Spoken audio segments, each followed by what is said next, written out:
Bonsoir, Mohamed Bougarsar. Bonsoir. Félicitations d'abord pour ce prix. Qu'avez-vous ressenti? Merci. Beaucoup de joie, une joie simple et très profonde, et beaucoup de reconnaissance aussi envers le jury. Et j'ai été envahi par beaucoup de souvenirs, de très beaux souvenirs de mes années de formation. Et j'ai pensé à ma famille, à mes amis, à mes professeurs. Voilà. Alors, en principe, on ne remporte qu'une fois le Goncourt. En principe, il y a eu quelques petites exceptions, quelques anomalies.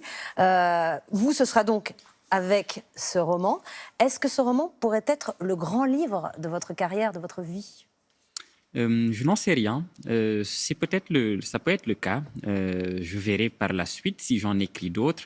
Je pense qu'intimement, chaque écrivain sent quel est le livre dans lequel il a mis le plus de lui et qui lui a demandé le plus et qui est son livre essentiel. Je ne peux pas dire que c'est celui-là parce que ça voudrait dire que ce serait fini. Si j'en écris d'autres, je verrai. À la fin, je verrai. Alors évidemment, je pose cette question parce que la plus secrète mémoire des hommes parle de cela. Le personnage principal est un jeune écrivain fasciné par le roman d'un autre auteur, un auteur qui a écrit son livre en 1938. Il s'appelle T.C. Aliman et son roman bouleverse tous ceux qui le lisent. Il est presque magique, envoûtant. Oui. C'est presque un objet un peu sulfureux qui est entouré comme ça de radiation très, très forte. Mais ça veut simplement dire que l'expérience de la lecture, lorsqu'elle est engagée avec un grand texte, nous change, nous bouleverse profondément. Et ça a quelque chose de magique, quelque chose d'une sorte de sorcellerie. Et je pense que chaque lecteur a déjà fait l'expérience d'une lecture qui l'a profondément changé et dans laquelle il a eu l'impression, ce lecteur, ou elle a eu l'impression, cette lectrice, d'être profondément transformée, de devenir autre chose et qu'il y a eu une sorte de magnétisme comme ça du texte. Alors ce roman intrigue énormément les critiques. Au moment de sa sortie, l'auteur est inconnu et pourtant on se demande si c'est lui qui l'a bien écrit.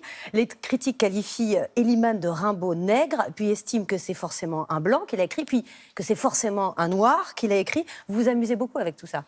Oui, je joue beaucoup avec tout ça. J'essaie en tout cas de monter l'absurdité des caricatures, des réductions, des a priori, jusque dans la littérature. Je pense que la littérature doit être d'abord un espace de liberté, un espace où on peut s'attendre à être surpris, où on fait confiance à la singularité et où on n'englobe pas, où on ne procède pas par catégorisation abusive parce que trop générale. Et je me moque un peu de ces attentes-là qui peuvent arriver, surtout lorsque l'auteur vient d'un espace francophone ou qu'il est noir. Et là, cela peut arriver. Voilà. Alors, votre auteur va enquêter sur le fameux Eliman et ce sera l'occasion de traverser l'histoire, la guerre, la Shoah et de rencontrer des personnages sensuels, passionnés, débordants de vie. Il n'y a pas de place pour des personnages fades dans votre roman. Parce qu'en réalité, je ne suis même pas certain que dans la vie, il y ait des personnes fades, en tout cas intérieurement. Je crois que notre vie intérieure, la vie intérieure de chacun, est toujours extrêmement animée, tumultueuse, passionnée et belle. Et d'autant plus lorsqu'il s'agit de littérature. Là, pour moi, lorsqu'on est dans un engagement littéraire, il n'y a pas de place pour la fadeur, parce que c'est quelque chose qui touche immédiatement à ce qu'on porte de plus profond et qui pose des questions existentielles fondamentales. Et là, je pense qu'il n'y a pas de place pour la fadeur, d'autant plus que la littérature, pour moi, doit d'abord être une énergie.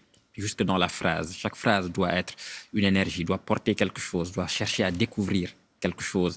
Et c'est cette quête-là que j'essaie de mettre dans ce roman, montrer que nous sommes tous, évidemment, quand on est écrivain, on cherche quelque chose qui peut avoir trait à la création littéraire, à un absolu littéraire. Mais dans la vie de tous les jours, je pense que chacun cherche quelque chose. Et cette recherche-là et ce qui nous maintient en vie nous fait vibrer, tout simplement. Chacun cherche quelque chose et un de vos personnages estime que chaque être a son éternelle question. Il n'y répond pas forcément, mais il y a cette question qui est fondamentale au cœur de sa vie. C'est quoi votre question à vous? C'est peut-être précisément pour la chercher que j'ai écrit ce livre, ou que j'ai écrit de façon plus globale. Quelle est ma question fondamentale? Pour l'heure, je ne suis pas certain qu'elle soit. Elle est provisoire, mais disons qu'elle serait plutôt de dire que suis-je comme être humain? Qu'est-ce que ça signifie dire je suis un homme, je suis un être humain?